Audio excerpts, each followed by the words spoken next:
Pada video kali ini kita akan melanjutkan kisah tentang Sirah Nabawiyah.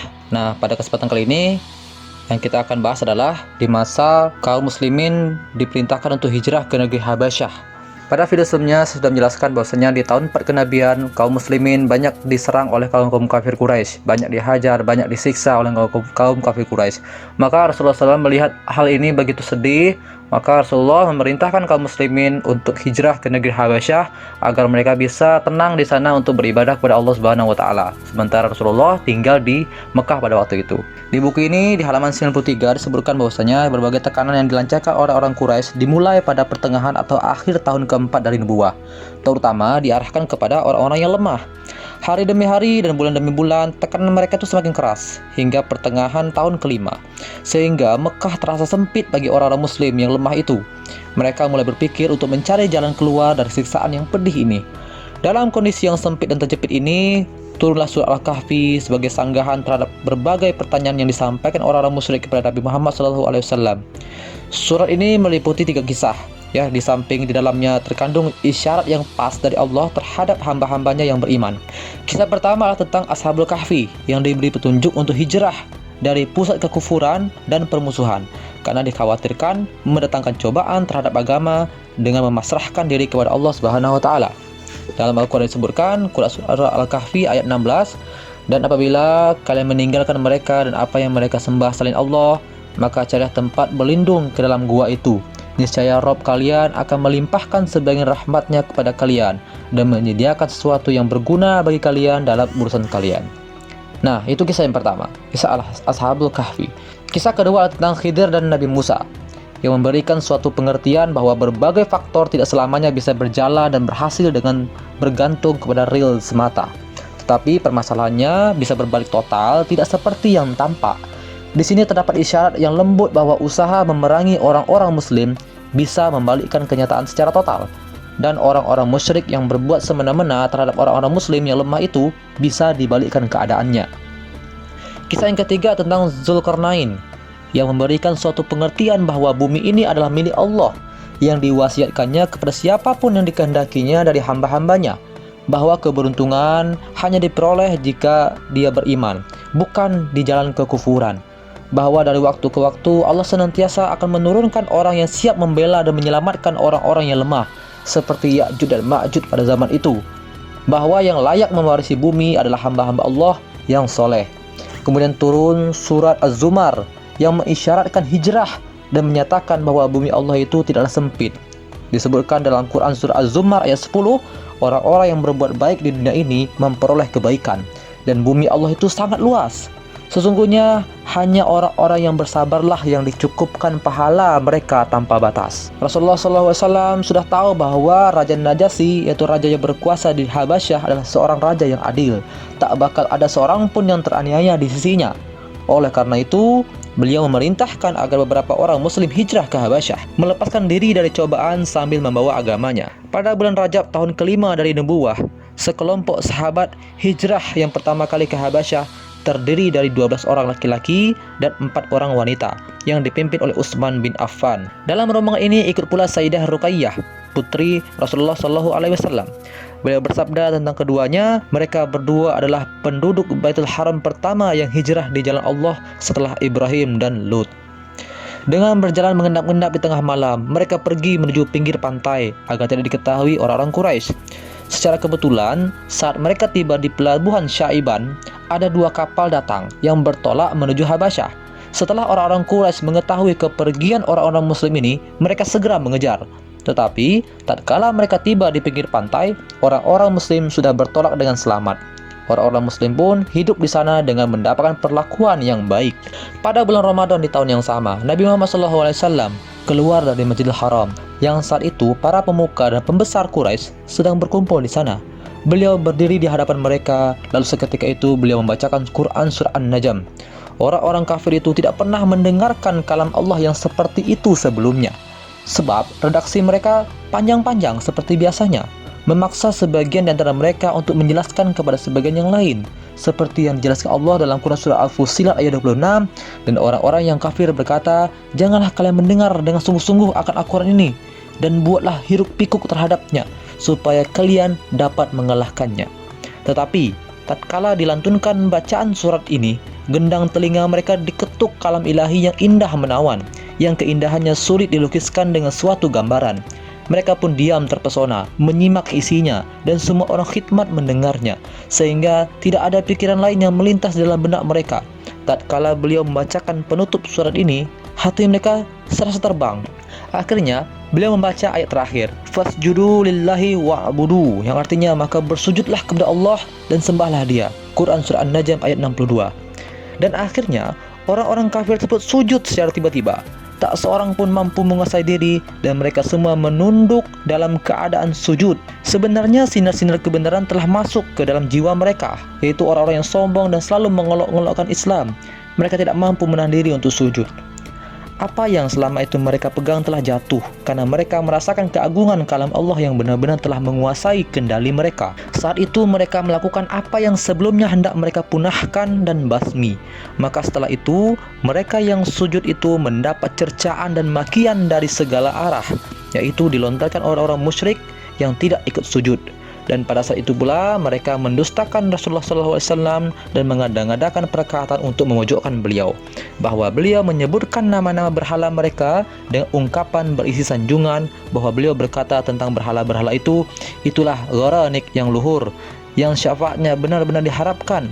Mereka membuat kedustaan yang nyata ini sebagai alasan untuk menutup-nutupi sujud mereka bersama Nabi Muhammad SAW. Tindakan seperti ini tidak terlalu mengherankan, mereka sudah biasa membuat kedustaan dan mengarang-arang cerita bohong. Cerita tentang Ghorabik dan sujudnya orang-orang musyrik ini didengar para muhajirin di Habasyah, tetapi dengan versi yang berbeda. Ceritanya bahwa orang-orang Quraisy sudah masuk Islam. Begitulah yang didengar oleh orang-orang muhajirin di Habasyah. Oleh karena itu, mereka pun pulang ke Mekah pada bulan Syawal pada tahun yang sama, yaitu tahun 5 Hijriah. Hampir mendekati Mekah, sebelum tengah hari, mereka pun tahu apa yang sebenarnya terjadi. Sebagian dari mereka ada yang kembali lagi ke Habasyah, sedangkan mereka yang hendak pulang ke Mekah masuk ke sana dengan secara sembunyi-sembunyi atau dengan cara meminta perlindungan kepada salah seorang Quraisy. Setelah itu, siksaan dan penindasan yang ditimpakan orang-orang Quraisy terhadap orang-orang Muslim semakin menjadi-jadi, terutama lewat suku masing-masing. Nabi Muhammad SAW tidak melihat cara lain kecuali memerintahkan mereka hijrah untuk kedua kalinya ke Habasyah. Hijrah kali ini tentu lebih sulit daripada hijrah yang pertama, sebab orang-orang Quraisy meningkatkan kewaspadaan dan menetapkan untuk menggagalkan jalan bagi mereka untuk pergi ke Habasyah sebelum orang-orang Quraisy mengetahuinya. Kali ini yang hijrah berjumlah 83 orang laki-laki dan 18 atau 19 orang wanita. Orang-orang musyrik ini sangat meradang jika orang-orang muslim itu memperoleh tempat yang aman bagi diri dan agama mereka. Untuk itu mereka memilih dua orang yang cukup terpandang dan cerdik, yaitu Amr bin As dan Abdullah bin Abi Rabi'ah, sebelum mereka itu masuk Islam ya. Mereka mengirim dua orang ini sambil membawa berbagai macam hadiah untuk dipersembahkan kepada Raja Najasyi dan para uskup di sana. Terlebih dahulu keduanya menemui para uskup sambil menyerahkan berbagai macam hadiah. Keduanya mengajukan beberapa alasan agar mereka berkenan mengusir orang-orang muslim dari sana. Setelah para uskup menyatakan kesediaan untuk mempengaruhi Raja Najasyi, barulah keduanya menemui Raja Najasyi sambil menyerahkan berbagai macam hadiah. Mereka berdua berkata, "Wahai Tuan Raja, sesungguhnya ada beberapa orang bodoh yang telah menyusup ke negeri Tuan. Mereka ini telah memecah belah agama kaumnya, juga tidak mau masuk ke agama Tuan. Mereka datang sambil membawa agama baru yang mereka ciptakan sendiri. Kami tidak mengetahuinya secara persis, begitu pula Tuan. Kami diutus para pembesar kaum mereka dari bapak-bapak mereka, paman dan keluarga mereka untuk menemui Tuan, agar Tuan berkenan mengembalikan orang-orang ini kepada mereka. Sebab mereka itu lebih berhak terhadap orang-orang tersebut dan lebih tahu apa yang telah mendorong orang-orang tersebut mencela dan mencaci mereka." "Benar apa yang dikatakan mereka berdua, wahai baginda raja. Maka serahkanlah kepada mereka itu kepada mereka berdua, agar keduanya mengembalikan mereka ke kaumnya dan ke negerinya." Begitu kata para uskup. Tetapi Raja Najasyi merasa perlu untuk meneliti secara detail masalah ini dan mendengarkan dari masing-masing pihak. Maka Raja Najasyi mengirim utusan untuk menemui orang-orang muslim dan mendatangkan mereka ke hadapannya. Setelah para muhajirin yang dari penampilannya saja sudah menampakkan kejujuran itu sudah menghadap, maka Raja Najasyi berkata, "Macam apakah agama kalian? Yang karena agama itu kalian memecah belah kaum kalian, dan kalian juga tidak masuk agama kalian serta tidak satu pun agama-agama ini." Ja'far bin Abi Thalib yang menjadi juru bicara orang-orang muslim menjawab, "Wahai Tuan Raja, Dulu kami adalah pemeluk agama jahiliyah. Kami menyembah berhala-berhala, memakan bangkai, berbuat mesum, memutuskan tali persaudaraan, menyakiti tetangga, dan yang kuat di antara kita memakan yang lemah. Begitulah gambaran kami dahulu. Hingga Allah mengutus seorang rasul dari kalangan kami, yaitu Nabi Muhammad SAW. Kami telah mengetahui nasabnya, kejujurannya, amanahnya, dan kesucian dirinya. Beliau menyuruh kami kepada Allah untuk mengesahkan dan menyembahnya, serta meninggalkan penyembahan kami dan bapak-bapak kami terhadap batu dan patung. Beliau juga memerintahkan kami untuk berkata jujur, melaksanakan amanat, menjalin hubungan kekerabatan, berbuat baik kepada tetangga, menghormati hal-hal yang disucikan, dan darah. Beliau melarang kami berbuat mesum, berkata palsu, mengambil harta anak yatim, dan menuduh wanita-wanita yang suci. Beliau memerintahkan kami untuk menyembah Allah semata, tidak menyekutukan sesuatu pun dengannya. Memerintahkan kami mengerjakan sholat, mengeluarkan zakat dan puasa. Lalu kami membenarkan, beriman, dan mengikuti beliau atas apapun dari agama Allah. Lalu kami menyembah Allah semata, tidak menyekutukan sesuatu dengannya. Kami mengharamkan apapun yang diharamkan atas kami, menghalalkan apapun yang dihalalkan bagi kami. Lalu kaum kami memusuhi kami, menyiksa kami, dan menimbulkan cobaan terhadap agama kami dengan tujuan untuk mengembalikan kami kepada penyembahan terhadap patung tanpa diperbolehkan menyembah Allah, agar kami menghalalkan berbagai macam keburukan seperti dahulu. Setelah mereka menekan, berbuat semena-mena, mempersempit gerak kami dan menghalangi diri kami dari agama kami, maka kami pun pergi ke negeri Tuhan dan memilih Tuhan daripada yang lain. Kami gembira mendapat perlindungan dari Tuhan, dan kami tetap berharap agar kami tidak dizalimi di sisi Tuhan, wahai Tuan Raja. Begitu kata Ja'far bin Abu Thalib. Apakah engkau bisa membacakan sedikit ajaran dari Allah yang dibawa Rasulullah? Tanya Raja Najasyi. Maka jawab Ja'far, ya. Kalau begitu, bacakanlah kepadaku. Lalu Ja'far membacakan dengan menghafal dari Kaf, Ha, Ya, Ain, Sad, dan seterusnya dari Quran surat Maryam. Demi Allah, Najasyi menangis hingga membasahi jenggotnya. Begitu pula para uskupnya, hingga jenggot mereka basah oleh air mata tatkala mendengar apa yang dibacakan kepada mereka. Kemudian Najasyi berkata, sesungguhnya ini dan yang dibawa Isa benar-benar keluar dari satu miskat. Pergilah kalian berdua. Demi Allah, aku tidak akan menyerahkan mereka kepada kalian berdua, dan sama sekali tidak. Maka keduanya beranjak pergi dari hadapan Raja Najasyi. Amr bin As berkata kepada Abdullah bin Rabi'ah, demi Allah, besok aku benar-benar akan mendatangi mereka dengan sesuatu seperti yang bisa memusnahkan tanaman mereka. Jangan kau lakukan itu, kata Abdullah bin Rabi'ah, karena mereka masih mempunyai kerabat sekalipun mereka telah menentang kita. Kata Abdullah, tapi Amr bin As tetap bersikukuh dengan pendapatnya. Besoknya Amr bin As berkata kepada Raja Najasyi, wahai Tuan Raja, sesungguhnya mereka menyampaikan perkataan yang tidak bisa dianggap enteng tentang Isa bin Maryam. Raja Najasyi mengirim utusan untuk menanyakan kepada orang-orang muslim apa pendapat mereka tentang Isa.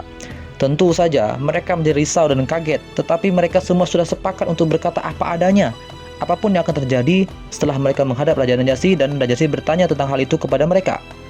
Ja'far menjawab, kami katakan seperti yang dibawa Nabi kami, bahwa Isa itu adalah hamba Allah, Rasulnya, rohnya, dan kalimatnya yang disampaikan kepada Maryam, sang perawan suci. Najasyi memungut potongan dahan dari tanah, kemudian berkata, demi Allah, Isa bin Maryam tak berbeda jauh dengan apa yang kau katakan, seperti potongan dahan ini. Karena mendengar para uskup Najasyi mendengus, maka Najasyi berkata lagi, demi Allah, sekalipun kalian mendengus. Kemudian Najasyi berkata kepada orang-orang muslim, pergilah, kalian aman di negeriku. Siapa yang mencaci kalian adalah orang yang tidak waras. Sekalipun aku mempunyai gunung emas, aku tidak suka jika menyakiti salah seorang di antara kalian. Lalu Najasyi berkata kepada para penggiringnya, kembalikanlah hadiah yang dibawa dua orang utusan itu. Aku tidak membutuhkan hadiah-hadiah itu. Demi Allah, dia tidak meminta uang sogokan dariku tatkala dia mengembalikan kerajaan ini kepadaku. Apakah aku pantas mengambil uang sogokan? Setelah mendapatkan kekuasaan itu, orang-orang tidak perlu patuh karena aku, sehingga aku pun harus patuh karenanya. Ummu Salamah yang meriwayatkan peristiwa ini berkata, lalu keduanya beranjak dari hadapan Raja Najasyi dengan muka masam karena apa yang dibawanya tertolak. Maka kami menetap di sana dalam suasana yang menyenangkan, berdampingan dengan tetangga yang menyenangkan pula. Ini berdasarkan riwayat Ibnu Ishaq. Yang lain menyebutkan bahwa Amr bin As diutus kepada Najasyi setelah perang Badar. Namun sebagian lain telah sepakat bahwa pengiriman utusan itu 2 kali. Dan materi dialog antara Najasyi dan Ja'far pada pengiriman utusan yang kedua juga sama dengan apa yang disebutkan di Ibnu Ishaq itu. Begitulah kurang lebihnya. Siasat orang-orang musyrik gagal total. Mereka sadar bahwa mereka tidak bisa melampiaskan dendam di daerah kekuasaannya sendiri. Dari sini muncul satu pemikiran yang sangat mengerikan. Menurut mereka, satu-satunya cara untuk memuluskan siasat ini ialah dengan menghentikan dakwah Rasulullah SAW secara mutlak. Jika tidak bisa, maka beliau harus dibunuh. Tetapi bagaimanakah caranya? Sementara Abu Thalib tetap melindungi Nabi Muhammad SAW dan orang-orang Muslim, bagaimanakah cara mereka? Kita akan bahas di video selanjutnya.